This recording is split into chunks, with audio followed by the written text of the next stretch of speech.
नमस्ते। कुनै पनि देशलाई आखिर के कुराले एउटै मालामा उनेर राख्छ? खास गरी नेपाल जस्तो देश जहाँ यति धेरै विविधता छ, त्यसको साझा पहिचान के होला? आज हामी यही प्रश्नको जवाफ खोज्ने एउटा निकै रोचक तर्कलाई केलाउँदैछौँ, जुन नेपालको सनातन पहिचानमा केन्द्रित छ। हो, यही प्रश्न हाम्रो आजको छलफलको केन्द्रमा छ। अनेकतामा एकता खोजिरहेको नेपालको लागि यो प्रश्नको जवाफ केवल दार्शनिक मात्र होइन, एकदमै व्यावहारिक पनि छ। आउनुहोस्, यो तर्कको यात्राले हामीलाई कहाँसम्म पुर्याउँछ हेर्दै जाउँ। सुरुमा नेपालको विविधता कति गहिरो छ त्यो हेरौँ न। यो एउटा यस्तो देश हो जहाँ 125 भन्दा बढी जात-जाति छन् अनि 123 भन्दा बढी भाषाहरू बोलिन्छन्। यही विविधता नै यसको सुन्दरता हो, तर यसले एउटा साझा पहिचान खोज्ने चुनौती पनि सँगै लिएर आउँछ। हो, यही चुनौतीको जवाफमा स्रोत सामग्रीले एउटा तर्क अगाडि सार्छ कि नेपालको सबैभन्दा गहिरो र दिगो पहिचान भनेको सनातन सभ्यता हो। तर यो सनातन भन्ने शब्दले आखिर भन्न खोजेको के हो त? ल, यसलाई अलिक गहिराईमा गएर हेरौँ। ल, सबैभन्दा पहिला त यो सनातन भन्ने शब्दलाई नै अलिक केलाएर हेरौँ न। स्रोतका अनुसार यो कुनै एउटै धर्मको अर्को नाम होइन, बरु यो त एउटा ठूलो छाता जस्तै हो, जसले हिन्दू, बौद्ध, किराँत जस्ता अनेकौं परम्पराहरूलाई आफूभित्र समेट्छ। यो कुनै किताबी सिद्धान्त होइन, बरु यहाँको समाजले बाँचेको यथार्थको एउटा वर्णन हो। यो कुरालाई बुझाउन स्रोतले एउटा एकदमै राम्रो उदाहरण दिएको छ। नेपाललाई एउटा धेरै कोठा भएको घर सम्झिनुहोस्, जहाँ हरेक कोठाको आआफ्नो विशेषता छ, तर आँगन, बाटो, चाडपर्वहरू सबै साझा छन्। यो तर्क अनुसार यस्तो सह-अस्तित्व कुनै नौलो कुरा होइन, बरु यहाँको जीवनशैलीको अभिन्न अङ्ग हो। तर यो तर्कलाई बलियो बनाउने आधारहरू के हुन् त? स्रोतले यो अवधारणालाई ठोस रूप दिनका लागि 4वटा मुख्य स्तम्भहरू प्रस्तुत गरेको छ। यी 4 स्तम्भहरू हुन् जन, स्थान, समय र भाषा। ल, अब हरेकलाई एक-एक गरेर नजिकबाट निहालौँ। पहिलो स्तम्भ हो जन, मतलब यहाँका मानिसहरूको विश्वास र उनीहरूले गर्ने अभ्यास।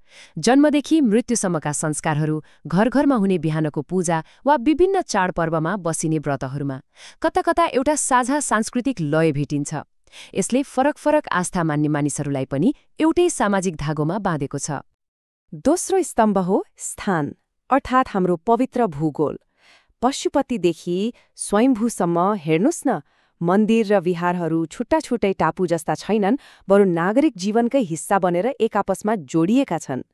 यसको सबैभन्दा राम्रो जीवन्त उदाहरण त सायद काठमाडौँ उपत्यका नै हो, जहाँ हिन्दू र बौद्ध सम्प्रदाय यसरी एकअर्कासँग जेलिएका छन् कि तिनलाई छुट्याउनै मुस्किल पर्छ। तेस्रो स्तम्भ हो समय, जुन हाम्रो साझा पात्रोले देखाउँछ। दशैं, तिहार, इन्द्रजात्रा, बुद्ध जयन्ती अनि लोहसार, यी चाडपर्वहरू केवल छुट्टी मनाउनका लागि मात्र होइनन्। यिनीहरूले हाम्रो सिङ्गो वर्षको चक्रलाई एउटा आकार दिन्छन् र समुदायहरूबीचको सम्बन्धलाई हरेक वर्ष अझै बलियो बनाउँछन्। र चौथो स्तम्भ हो भाषा। नेपालमा सयौं भाषाहरू बोलिन्छन्, तर स्रोतको तर्क के छ भने ती भाषाहरूले धर्म, दान, सेवा जस्ता साझा मूल्यहरू बोकेका छन्।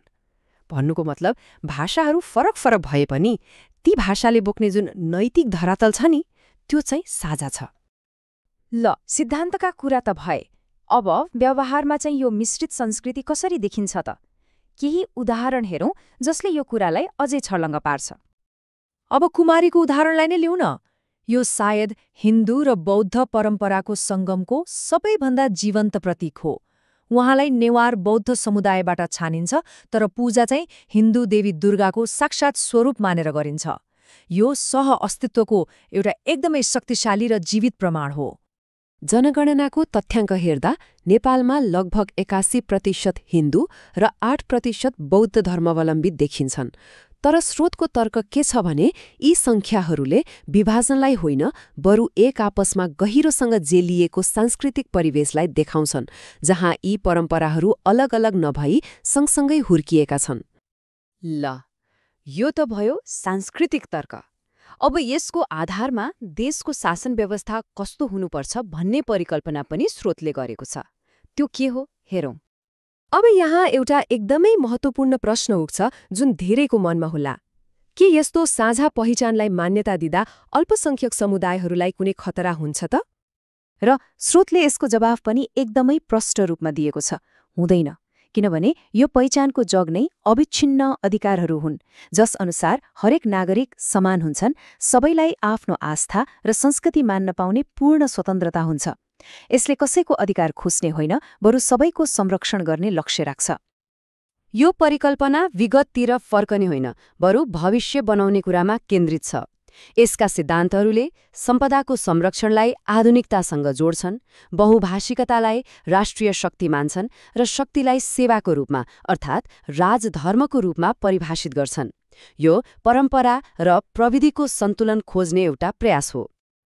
सारमा भन्नुपर्दा यो तर्क पुरानो समयको यादमा डुब्ने कुरा मात्रै होइन, यसको मूल उद्देश्य हो आफ्नो जरो नबिर्सिकन आधुनिक बन्नु, नेपालको सांस्कृतिक सम्पदालाई भविष्यको जग बनाउनु। यसैलाई स्रोतले विस्मृति बिनाको आधुनिकीकरण भनेको छ। हामी यो विश्लेषणलाई स्रोतको यही शक्तिशाली भनाइका साथ अन्त्य गर्छौं। हामी विस्मृति बिना आधुनिक हुनेछौं र डर बिना आस्थावान हुनेछौं। यो तर्कले नेपालको पहिचानको बहसमा एउटा नयाँ र आशावादी दृष्टिकोण पक्कै थपेको छ। तर प्रश्न भने बाँकी नै रहन्छ, के यस्तो समन्वयमा आधारित पहिचानले भविष्यको नेपाललाई साँच्चै एक बनाउन सक्ला?